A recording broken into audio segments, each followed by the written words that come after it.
como decía la canción de Nacho, nos toca despertar y ese despertar solo lo podemos hacer nosotros bajo nuestra responsabilidad.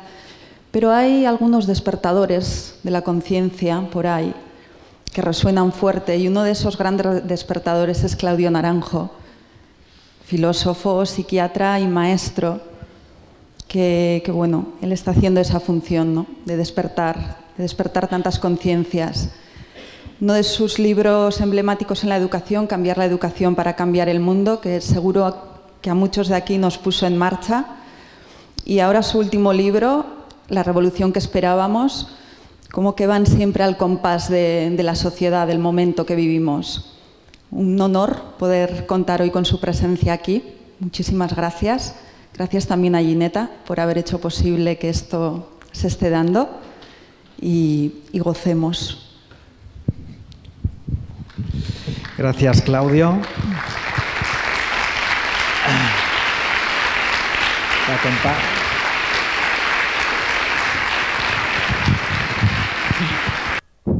Claudio, es un honor que hoy puedas presentar en físico este congreso y hacer esta conferencia inaugural. Hace casi 3 años, en la actividad que le llamamos Niños del Tercer Milenio, él nos envió un vídeo en el cual lo primero que hizo fue cuestionar el nombre del congreso.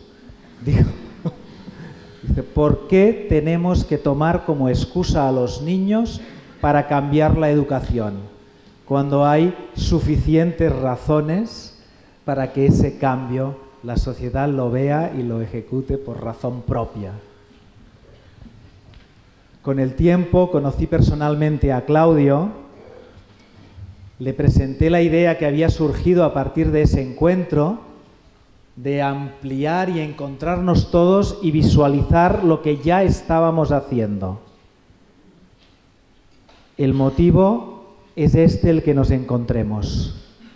Una primera parte de este congreso permanente son conferencias, investigaciones, trabajos que se están haciendo, exponiéndolos. Otra segunda parte serán las experiencias vivas y otra tercera parte serán diálogos y reflexiones, siempre de cosas vivas. Por lo tanto, el cambio se está dando. Claudio está hoy aquí como muestra viva de ese trabajo de muchos años de no solo fomentar el cambio en la educación o en la sociedad, sino el cambio en la persona como motor de todo el cambio de toda la sociedad y de nuestra vivencia. Muchas gracias, Claudio, por estar aquí. Gracias por la oportunidad de hablarle a un público tan relevante. Cuando escribí aquel libro, Cambiar la educación para cambiar el mundo, no me sentía muy acompañado de otros que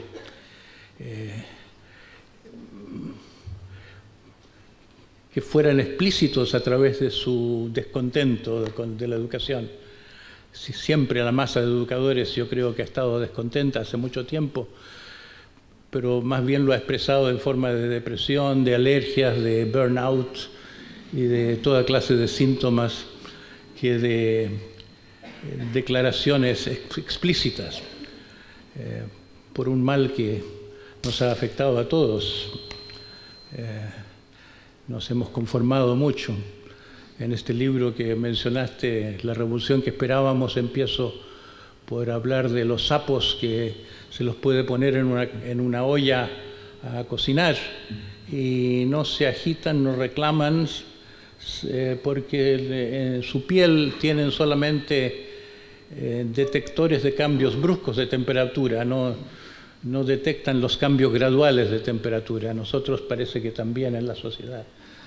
Cada año que pasa vemos que las cosas están peor, pero estamos acostumbrados a que vayan empeorando, parece.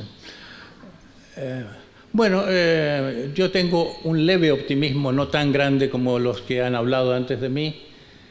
Yo no veo que esté cambiando la educación, yo veo que hay una masa de personas que más explícitamente quieren que cambie. Si eso va a hacer que cambie la educación o la educación se derrumbará y tendremos que comenzar a una vida nueva de los escombros, yo no lo sé. Pero me inclino a pensar que la comunidad tendrá que crear una educación nueva, me inclino a pensar que las instituciones ya no las cambiaremos. Me preguntaba Ignacia a la entrada aquí si de qué voy a hablar y si voy a hablar de educación transformadora. Y le dije que el título que he elegido para esto será una educación para trascender la mente patriarcal. Claro que es una forma de hablar de educación transformadora. La transformación es pasar de la inconsciencia a la conciencia. La transformación es pasar de la indiferencia y de la búsqueda del amor a la capacidad de dar amor. La transformación es paso del automatismo a la libertad. La transformación es la capacidad de entrega a la vida y no del control compulsivo en que vivimos de nosotros mismos. La transformación es muchas cosas. En mi primer libro, escrito en los años 60, La única búsqueda, enumero 12 aspectos de la transformación y se podrían poner muchos más, pero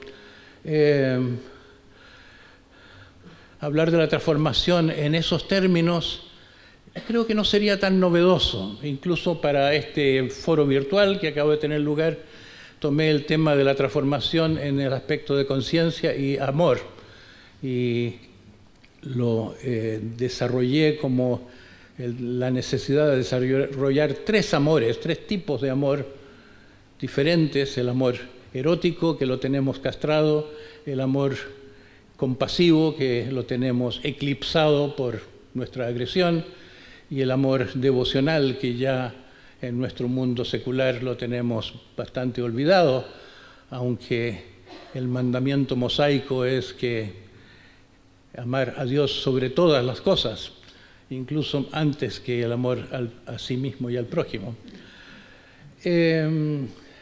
Eso ya suena como superstición de otros tiempos. Así que la educación del amor no es que no me interese, y voy a hablar algo de eso. Educación de la conciencia es a lo que me he dedicado todo el tiempo.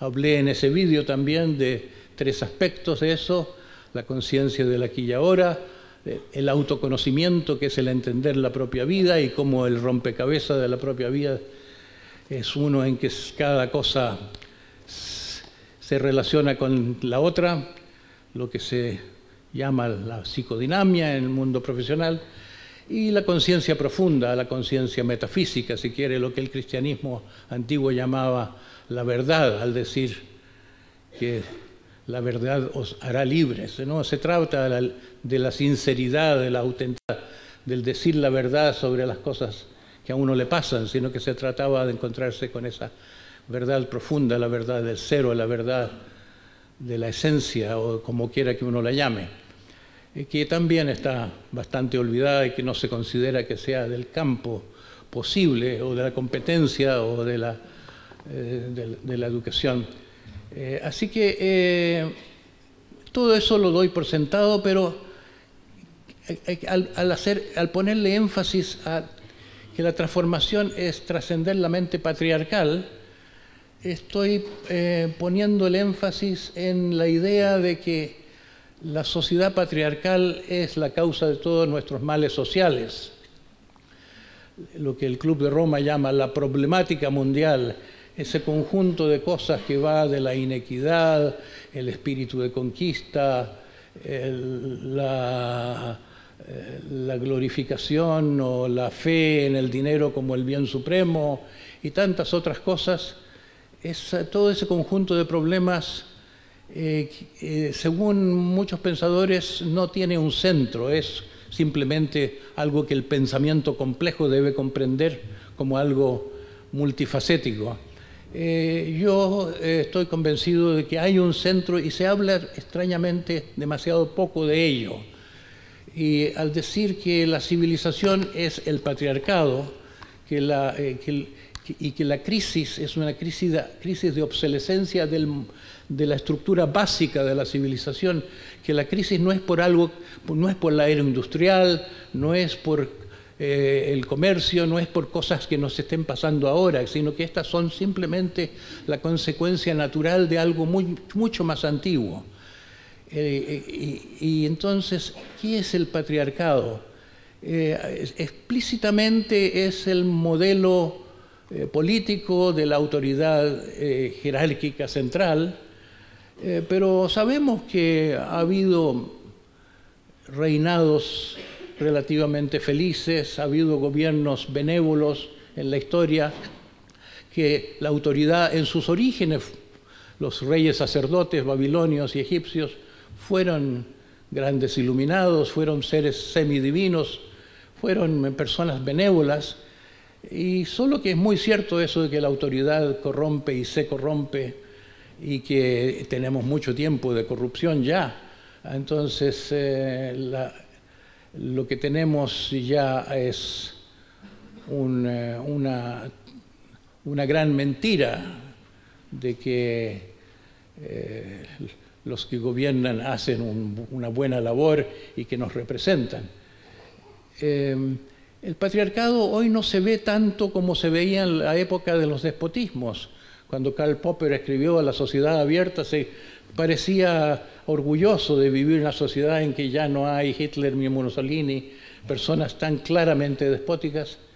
Y es que el patriarcado transformado en un patriarcado comercial, en una dictadura del comercio en que no se ven las personas que están detrás de esta voluntad comercial. Se le echa la culpa al mercado, a las leyes del mercado, como si no fuera una voluntad humana de que sean las leyes del mercado las que rigen sobre nuestras vidas.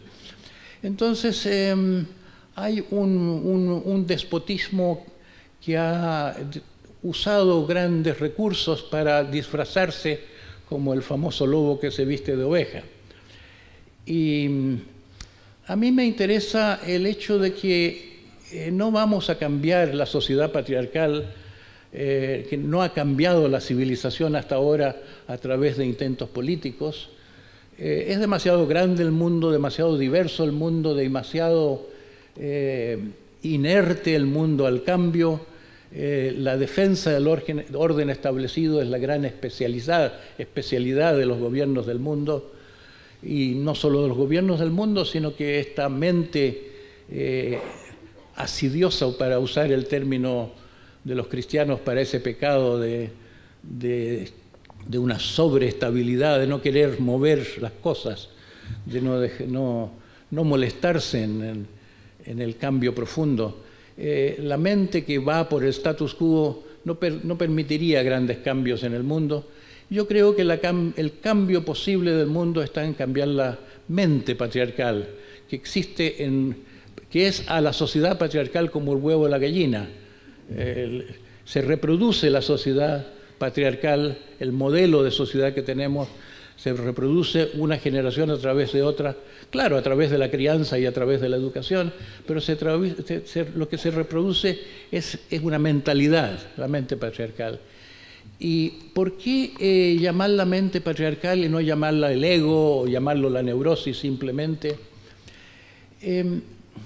Yo tuve dos grandes influencias al comienzo de mi vida de buscador. Cuando yo tenía unos 20 años, me tocó la suerte de tener una fuerte influencia simultánea de Gurdjieff y de un hombre llamado Totila Albert, de quien se sabe poco, excepto por lo que yo he escrito acerca de él.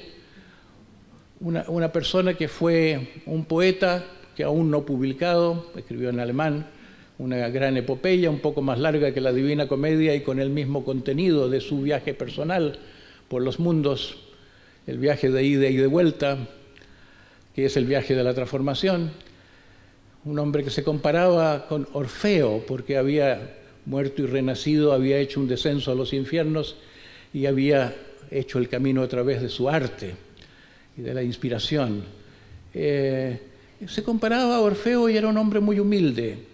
Se sentía como hermanado con las personas que hablamos como los avatares.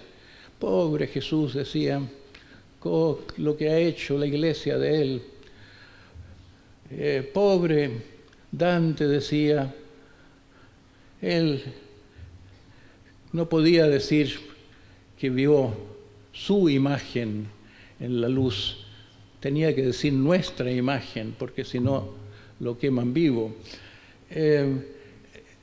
Una persona que había hecho el gran viaje y se sentía uno como en el concepto de la comunión de los santos, pero que era más bien una persona divertida, que cuando se hablaban idioteces en torno, como siempre oímos idioteces en torno nuestro, siempre tenía un tono amable y muy poca gente sabía de cuánta luz era portador. Yo siempre lo consideré un profeta y un sabio, a pesar de que fue un profeta no reconocido por su tierra, en Chile. Nació en Chile, vive en Chile. Tuve yo la suerte de ser su único discípulo, aunque él no quería tener discípulos. Siempre me llamó un amigo. Una vez me reprochó: tú me miras de abajo para arriba, eso no está bien, Claudio, me decía. Yo te lo permito porque miras a través de mí. Tenía una diferencia de edad como para ser mi abuelo, pero era fundamentalmente un amigo. Y yo lo seguía como cuando leí el banquete de Platón, me encontré con Apolodoro, persona que seguía a Sócrates, y lo miraba y lo escuchaba cada palabra y aprendía de él hasta de cómo se ataba las sandalias. Yo lo seguía así, lo ordeñaba, le hacía preguntas para entender, porque tenía yo creo que ese fue un don que me dio la vida, un don de tener un buen olfato para las personas que saben en un verdadero sentido, no saben porque han aprendido cosas en los libros o se las han contado o porque las han pensado, sino que saben directamente, porque digamos visionarios, ¿sí? Grandes intuitivos o gente que ha vivido las cosas profundamente. Yo diría, no un maestro para mí, sino que yo haría la distinción que hacía Carlos Castaneda entre lo que es un maestro y un benefactor. Uno que te bendice por su presencia, que te inocula algo, y que yo por osmosis recibí de él mucho.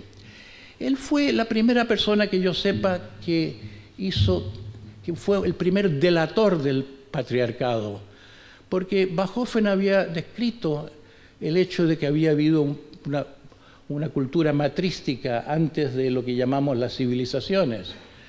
Pero el mismo Bachofen lo consideraba un progreso. Siempre se habla de la civilización, la escritura, el calendario, el conocimiento, la civilización un paso adelante. La arqueología no había demostrado todavía que con la civilización empiezan las matanzas colectivas, que las tumbas empiezan a ser tumbas en que los restos de los ricos son distintas a los restos de los pobres, y los restos de los reyes van acompañados a veces no solo de joyas, sino que van acompañados de todas sus personas queridas, porque con tanto amor que le tenían a los faraones, no vacilaban en meterse en la tumba junto con él vivitos y para morir sofocados. Era una devoción tan grande, a los reyes babilonios también, que es claro para nosotros a través de las épocas, que había algo que Joseph Campbell llamó una inflación mítica, como una locura compartida sobre la sublimidad de ciertos seres, que para ejercer una autoridad inmensa tuvieron que volverse inmensos en un sentido que ya no es grande, sino que grandioso, narcisista, digamos. Entonces, para volver al tema, el patriarcado se estableció cuando se estableció, tal vez lo que más refleja el orden patriarcal es lo que en la ley es el pater familias romano, pero en todos los pueblos ha habido algo equivalente al pater familias. El padre es el dueño de la mujer, el padre es el dueño de los hijos, el padre puede mandar a los hijos a la guerra, tratar a los hijos como carne de cañón, se hace negocios con los hijos en cierto modo, y eso está como dentro, no cuestionado, como prerrogativa de los padres. En todos los dramas de Shakespeare aparece que la mujer, una una mujer quiere casarse con un enamorado, pero el padre dice otra cosa. Y hace poco estaba aquí Gergiev en Barcelona, el gran director de orquesta ruso. No sé si alguno de ustedes estuvo en una ópera de Tchaikovsky que dieron, que es un cuento sufí. La primera vez que me topo con un argumento de ópera de ese tipo. Muy emocionante, una mujer ciega que para sanar de su ceguera el médico dice que tiene que reconocer que es ciega. Pero el padre la ha protegido tanto y la ha criado en un ambiente en que nadie le dice que es ciega. No se ha dado cuenta hasta que se filtra un hombre que la encuentra y se enamora de ella, y en la conversación surge que él le pide una rosa roja y ella le da rosas blancas porque no sabe distinguir colores. Se da cuenta y él es el comienzo de la transformación de ella, pero el padre quiere matarlo por haberle dicho una cosa tan prohibida a la hija. Entonces, todos los cuentos de hadas tienen así un padre protector, aparentemente benévolo, pero que es un padre carcelero también, que tiene a la princesa encadenada. Todos los monstruos de los cuentos de hadas son transformaciones del padre, y todos los héroes matan a algún monstruo o algún dragón o algún ser que tiene a esta princesa que es el alma humana aprisionada. ¿Por qué les estoy contando de la ópera? Se me fue la... ¿Por qué era? ¿Ah? El patriarcado, la omnipresencia del padre tan bueno, tan protector, pero tan... Sí. Entonces, yo creo que con esta idea de la mente patriarcal, que es una idea que yo he introducido, de la que hablo en mi libro Sanar la civilización y en el ego patriarcal, lo que estoy diciendo es que tenemos estos tres centros. Gurdjieff hablaba de tres centros: el intelectual, el emocional, el somático, el activo o el instintivo, o los tres ámbitos de la mente, como desde Brentano reconoce la psicología: el intelecto, la emoción y la conación, la acción, lo volitivo, digamos. Las instancias freudianas, superyo, el ello, que es la voz de la naturaleza, la voz de los impulsos, y entre ellos este principio conciliante que podría ser el yo o el egos, si es que el egos fuera el principio del amor y no estuviéramos todos deprivados de amor desde nuestra juventud y no tenemos la capacidad de hacer esa síntesis interna entre las voces de la autoridad y las voces de la naturaleza. Esas tríadas que se repiten en la psicología, la tríada de la... ¿cuál me estoy dejando en el tintero?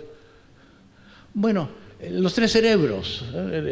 Entró en el lenguaje de nuestro tiempo con las investigaciones de MacLean, y que tenemos un cerebro reptiliano, que es el cerebro instintivo, un nivel del cerebro, una parte del cerebro que es el hipocampo especialmente, que heredamos de los mamíferos, que son los que enseñaron, los que introdujeron el amor en el sentido de empatía en el mundo biológico, porque la maternidad es eso, es la transformación del otro en un tú, en un otro yo.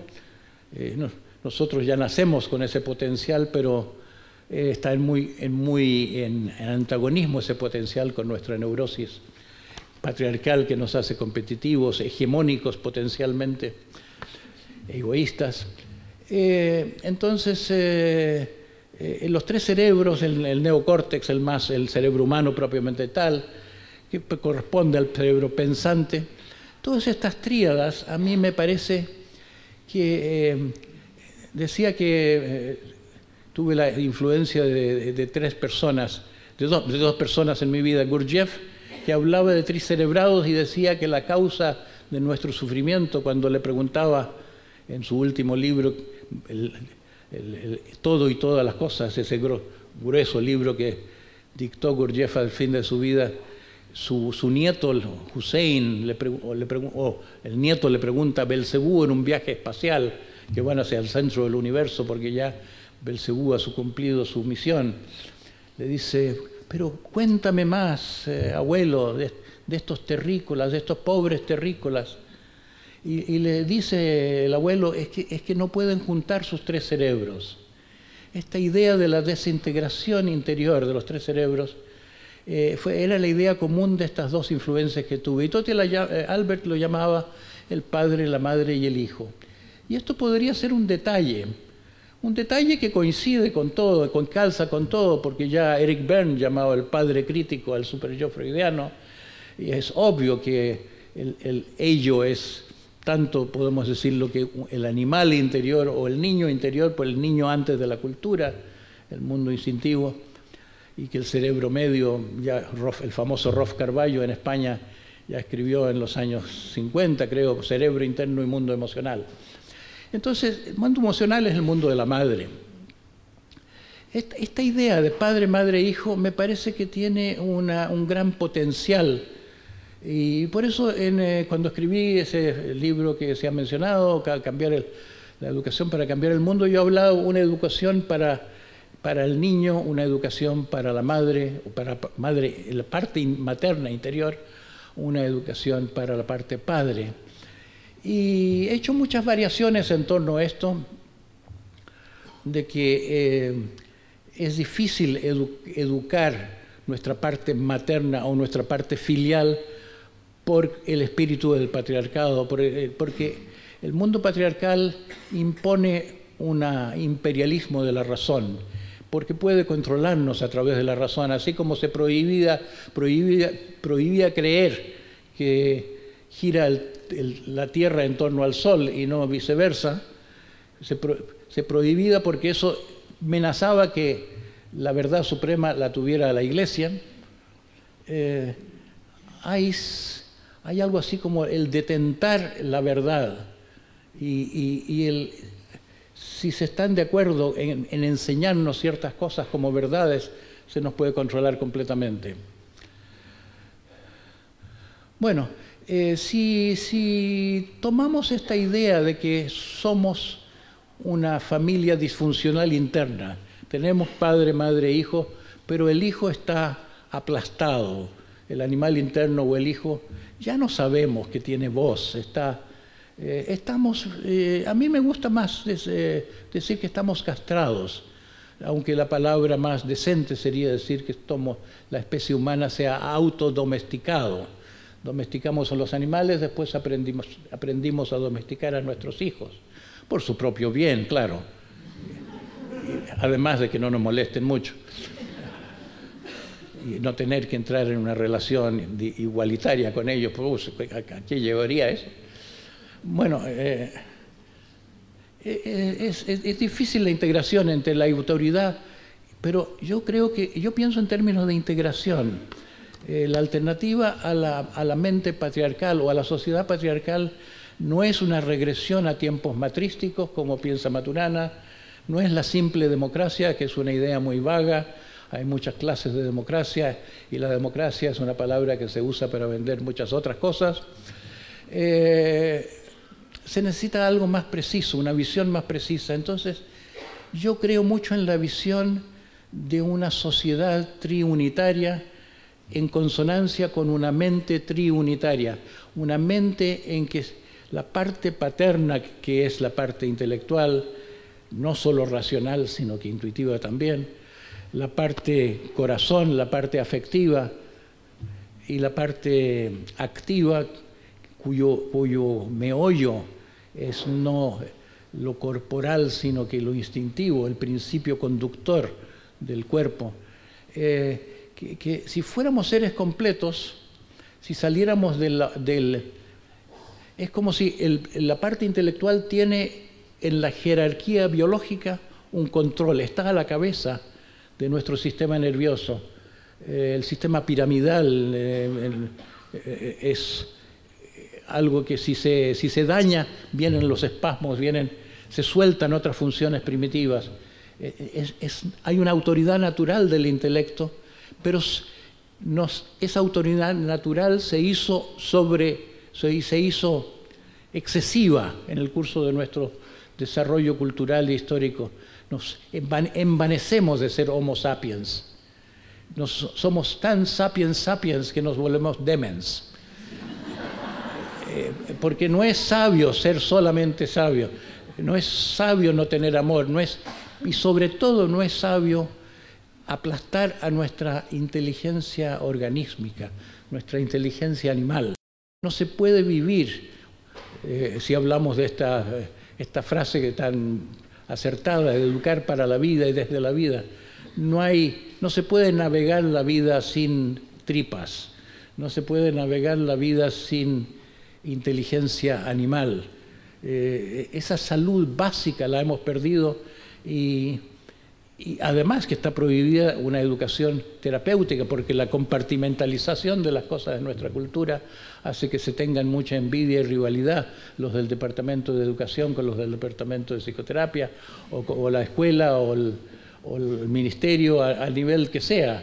Está vedado a la terapia, como si la educación emocional pudiera hacerse dejando de lado su aspecto terapéutico, como si pudiera sanar nuestro mundo emocional sin que hagamos una catarsis de nuestro sufrimiento, sin que tomemos conciencia, conocimiento de nuestras malas pasiones, por así decirlo, simplemente por nuestras necesidades neuróticas, que están muy vinculadas al dolor de la infancia.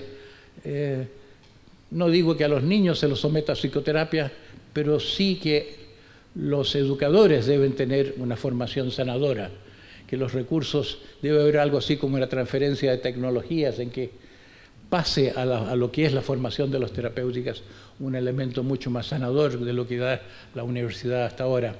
Entonces yo tenía un plan para esta conferencia. He llegado a la conferencia en el momento de enunciar cuál es el plan. No sé en cuánto tiempo me queda. Me dijeron que iba a hablar hora y media, pero creo que no me han dicho que ha cambiado ese programa. Yo iba a hablar de la reintegración de la instintividad como una cosa fundamental. Si queremos salir de la mente patriarcal, tenemos que volver a sanar nuestra vida animal, tenemos que descastrarnos, desdomesticarnos. Pero así como en la ópera de Tchaikovsky, la mujer ciega para recuperar la vista, tenía que tener conciencia de ser ciega y desear ardientemente, desear ver la luz. Así también nosotros deberíamos tener, para poder llegar a ser seres libres, tener conciencia de que estamos enjaulados. ¿Cuánta conciencia tiene la persona ordinaria de que está en una prisión? O que su esencia está prisionera, como dice las tradiciones espirituales, especialmente Gurdjieff usaba ese lenguaje. Hay que aprender no solo que uno está dormido, sino que uno está preso y que no puede salir, y que todos los intentos que hace de salir son como decorar más la prisión, darle vueltas a la misma cosa. Entonces, la educación emancipatoria ha sido un gran ideal. Adorno tiene un libro con ese título, y los grandes educadores siempre fueron personas con mucha conciencia de eso. Yo tengo mucha admiración por los esposos Wilde, que decían en su escuela, la famosa Pestalozzi, el Pesta, en Ecuador. Ellos entrevistaban a los padres siempre que se admitía un nuevo alumno, y le decían a los padres que debían ellos darse por enterados que a su hijo no se le iba a enseñar nada. Sí que iban a aprender mucho, pero no porque se les enseñara, se le iba a tener un ambiente de aprendizaje, materiales de aprendizaje, influencias de aprendizaje, iba a acompañar su proceso de aprendizaje, que es como la maduración, un proceso natural. Mientras más queremos inocularles conocimientos a los niños, a los jóvenes, pero especialmente a los niños, más los tornamos en seres aburridos, más les matamos la curiosidad. Es un poco como la historia del cristianismo. Iván Illich, sacerdote, sociólogo, antropólogo y tantas otras cosas, austríaco, que murió, no sé, ya hace más de 10 años, decía que la gran tragedia del mundo occidental es que la Iglesia trató de implantar las enseñanzas de Cristo. Ese acto de implantarlas, de enseñarlas, cambió todo. Imponerlas. Ya enseñar es casi inquisitorial. Entonces los Wilde usaban mucho la metáfora de Maturana de la frontera natural de la célula, la membrana celular que deja entrar solo lo que la vida necesita, no deja entrar. Entonces no debía entrar en nosotros lo que no buscamos del ambiente, lo que no queremos, lo que no nos enamora, lo que no nos interesa. Entonces yo iba a hablar mucho de que para salir de la mente patriarcal el primer paso es la libertad. El primer paso es la libertad, no solo, yo digo, lo pongo en primer lugar porque es lo que menos se comprende, no se comprende la castración, no se comprende la medida en que la condición civilizada implica una criminalización del placer, del deseo, no solo de la sexualidad. Aún en la época de la libertad sexual no hay libertad del placer, no hay libertad profunda, no hay lo que yo llamo espíritu dionisíaco. Decía Nietzsche que el espíritu dionisíaco era la cura de nuestra civilización fosilizada. Yo creo que tenía razón. El espíritu dionisíaco invoca lo animal, por eso que la Iglesia tomó a Dionisio como el modelo del demonio, con sus cuernos y con su cola, y como Shiva también, ¿no? Dicen que Dionisio y Shiva eran el mismo dios, que cuando fue Alejandro Magno a la India, los iniciados griegos se encontraron con los shivaitas y se encontraron que eran de la misma escuela. Bueno, el espíritu dionisíaco yo creo que debe ser una gran tarea de la educación. El espíritu de la libertad, el permitir, el espíritu pero permitir significa honrar, significa tener fe en el individuo, en el potencial del individuo. Yo tuve una madre sobreprotectora que siempre quiso manejar mi vida. Los americanos tienen una expresión, backseat driving, manejar el coche desde el asiento de atrás. Ella siempre quiso manejar mi vida del asiento de atrás, y siempre yo estaba equivocado en mis elecciones, pero ella con las mejores intenciones.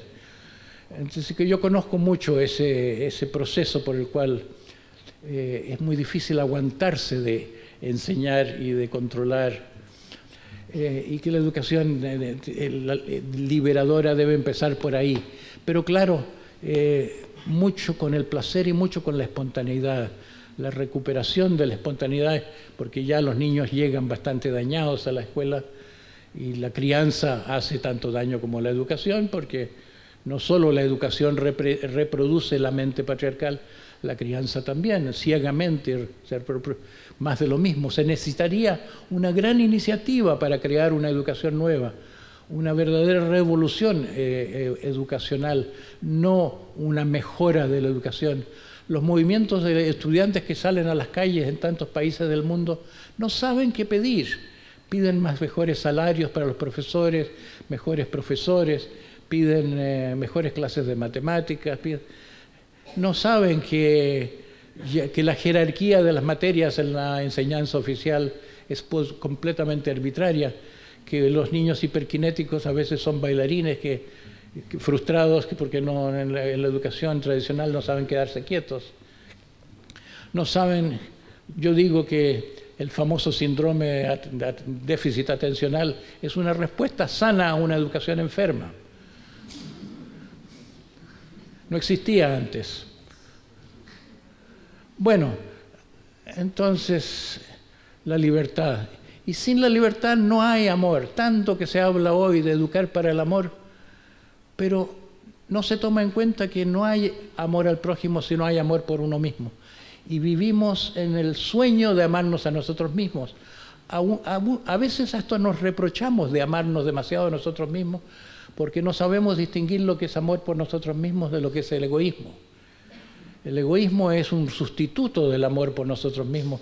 Es querer rellenar el hueco de que ni siquiera nos conocemos, ni siquiera tenemos contacto con nosotros mismos.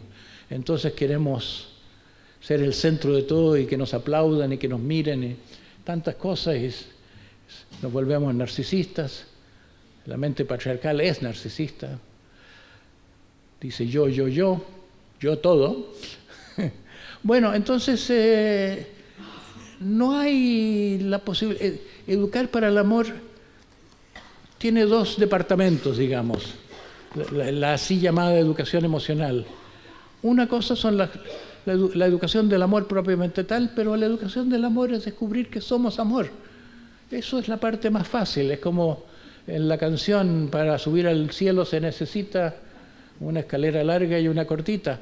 La escalera larga es la purificación de la neurosis, el limpiarnos de todo el barro que se nos ha pegado y encontrar nosotros mismos. Esa es la escalera cortita. Ya el que llega al cielo es abrir la puerta.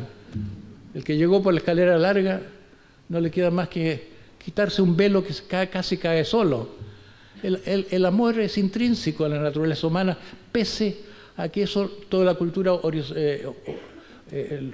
occidental lo ha desconocido. El budismo lo reconoce y el cristianismo profundo, no el cristianismo popular. Porque el cristianismo popular dice que es pecado amarse a uno mismo, o actúa como si fuese. Hay que ser, ¿cómo se dice? Desprendido, abnegado.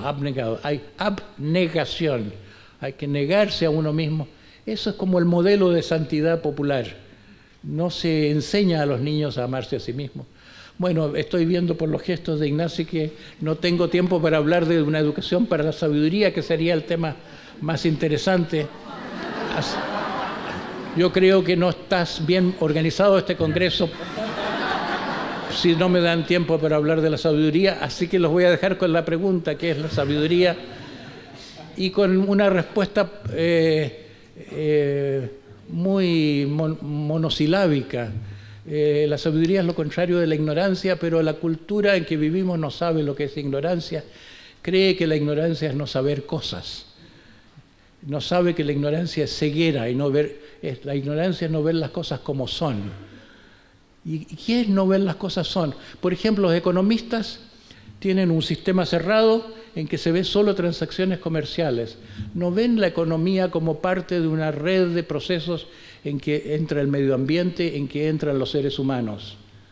En los cálculos económicos de la economía que se enseñan en las universidades, se enseña una economía depredadora que está dañando el medio ambiente y que está pateando a los humanos, está matando humanos incluso de hambre, porque es una ciencia incompleta, es una ciencia racional que no ve lo obvio, no ve lo obvio que las cosas existen en contexto. Eso lo ve solo el hemisferio derecho. El hemisferio derecho ve las cosas en contexto y ve al ser humano como parte del ambiente y como en relación con otros. No hay valores en el hemisferio racional. La razón pura es fría. Entonces,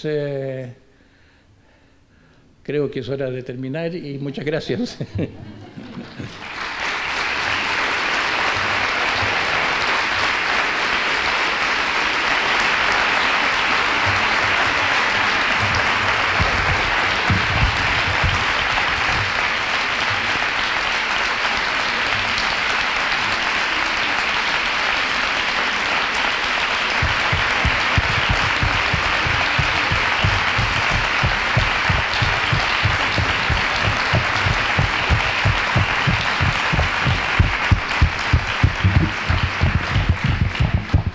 Que le haya gustado. Bueno, luego en el diálogo que estableceremos contigo y con todos los otros ponentes, igual puedes comentar la frase que yo me quedo de tu conferencia, que sería descubrir que educar en el amor es descubrir que somos amor. Y que eso es uno de los puntales para empezar a transformar o a cambiar esa mente patriarcal para conseguir esa integración de los tres cuerpos, de las tres mentes, de la familia de la tríada, ¿no? Muchas gracias, Claudio, por aceptar, inaugurar, estar presente aquí y acompañarnos en este En Movimiento para la Educación. Gracias, Claudio.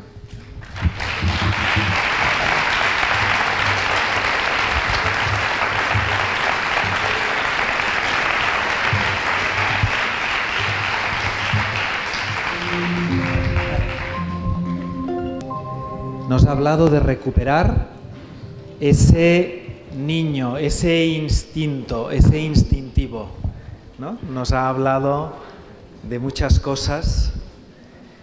También enlazo con lo que nos ha comentado Nacho de las etiquetas, de esos seres únicos que somos. Y antes de dar entrada a José María, queremos parar un momento y también reflexionar en esa parte de niño que somos.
Dentro de este congreso de Educándonos en el Ahora, la pregunta también que se viene un poco es, ¿qué es lo que tenemos por aprender como humanidad en este ahora urgente? Aprender a amar y aprender a ser más libres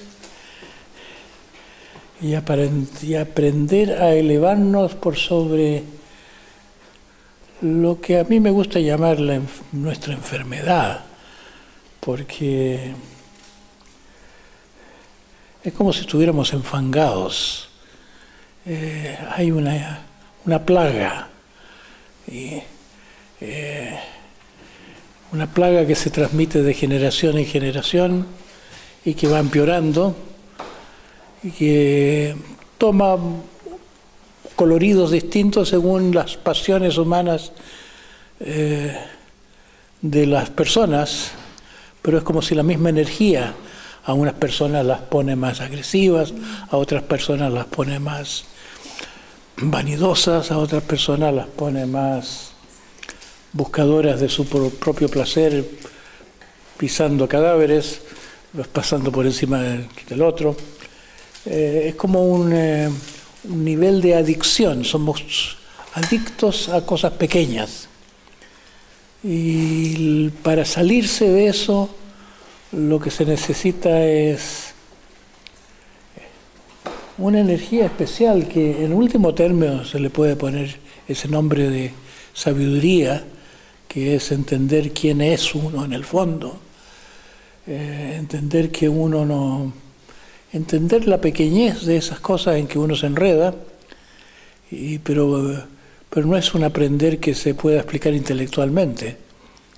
Es como si de vez en cuando uno despertara un poco más, y es como cuando el avión se eleva por encima de las nubes y ahí el cielo está claro y uno dice, ah, sí, siempre el sol ha estado acá. Estaba oscuro porque estaba tapado por las nubes, porque andaba volando bajo. Esta es la realidad. La realidad es que todo está bien y yo me olvido de eso.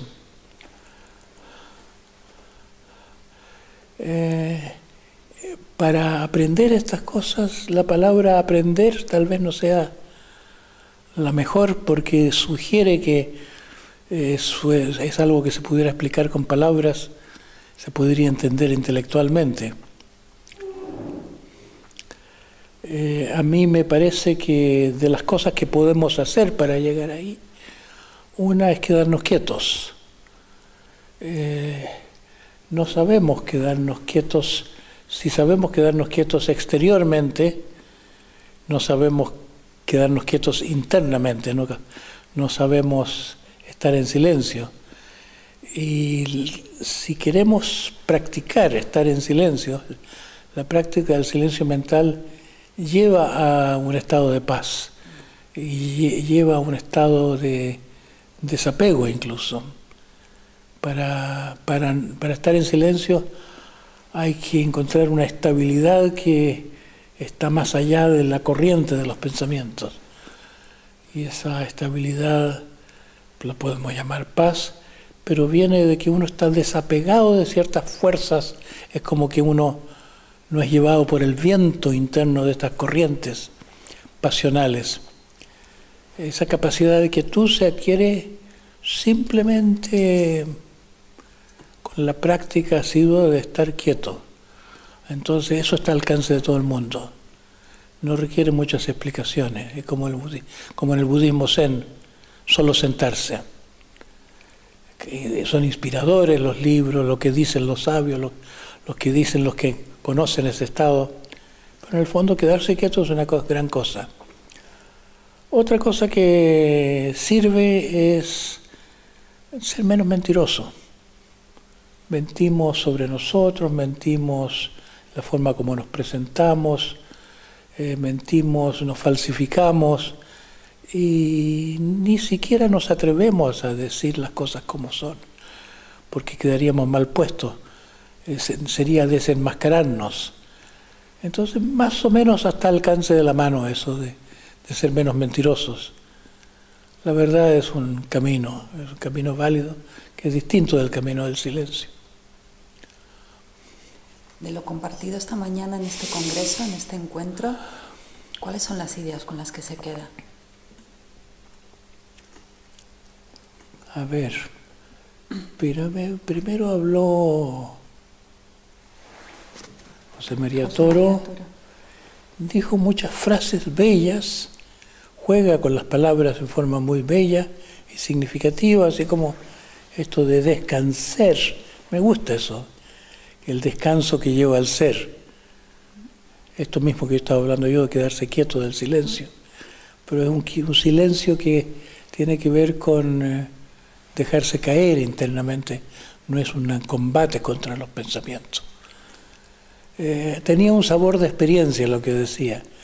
Lo que me deja más es su ser una persona viva a lo que dice. Que vive lo que dice, que ha comprendido ciertas experiencias y por eso las sabe transmitir y es tan elocuente. Me encantó Cristina con su visión de que el cambiar la educación es para cambiar el mundo, es lo que a mí también me interesó en este tema. Y dijo muchas cosas ciertas y relativamente novedosas, al yuxtaponerlas unas con otras, que educar para la sostenibilidad, por ejemplo. No se educa para la sostenibilidad y no quiere decir que haya que educar diciendo que haya que reciclar y que haya que ser sostenible haciendo esto o aquello, sino que Educar para la sostenibilidad, educar para la vida, educar para la conciencia, educar para la humanidad, educar para ser mejores personas. Eso va a hacer que el mundo sea más sostenible. Me gustó ese concepto, me gustaron muchas de las cosas que decía, me mantuvo el interés, alerta, interesante. Muy buena presentadora también de cómo gráficamente presentaba su material. Me dejaron con una impresión de belleza ambas presentaciones. Una por el corazón, otra por la cabeza. Y Carles Parellada, muy bella persona, muy limpio me pareció, muy virtuoso, sincero, muy sin vanidad, ejemplar. Tampoco son las palabras lo que más recuerdo, pero ¿de dónde venían las palabras? La revolución que esperábamos es el último libro que ha publicado. ¿Cuál es esa revolución que esperábamos? La que está sucediendo. Yo empiezo el libro explicando que es un título a la vez sugerente y poco apropiado, porque ya habíamos dejado de esperar la revolución, nos hemos conformado, nos toma de sorpresa. Y la que esperábamos en los tiempos de la revolución marxista era matar a los malos, como que una violencia contra el poder. Y la que está sucediendo es que los malos se caen solos, se desploma el edificio que hemos construido de un sistema que no funciona. Entonces no hay que matar a nadie, hay que ocuparse solamente de construir, y podemos confiar que la nave patriarcal, como yo digo, que se hunde, es nuestra mejor esperanza. No hay que escandalizarse, no hay que angustiarse por la crisis y por los problemas, sino que tomarlo como que es lo mejor que podía pasar, porque en miles de años no ha pasado, que tengamos la posibilidad del campo libre para construir un mundo mejor. Pues muchas gracias, Claudio Naranjo, por estar con nosotros, por acompañarnos y por darnos todas estas perlas que espero que puedan servirnos. Gracias, ha sido una linda oportunidad también.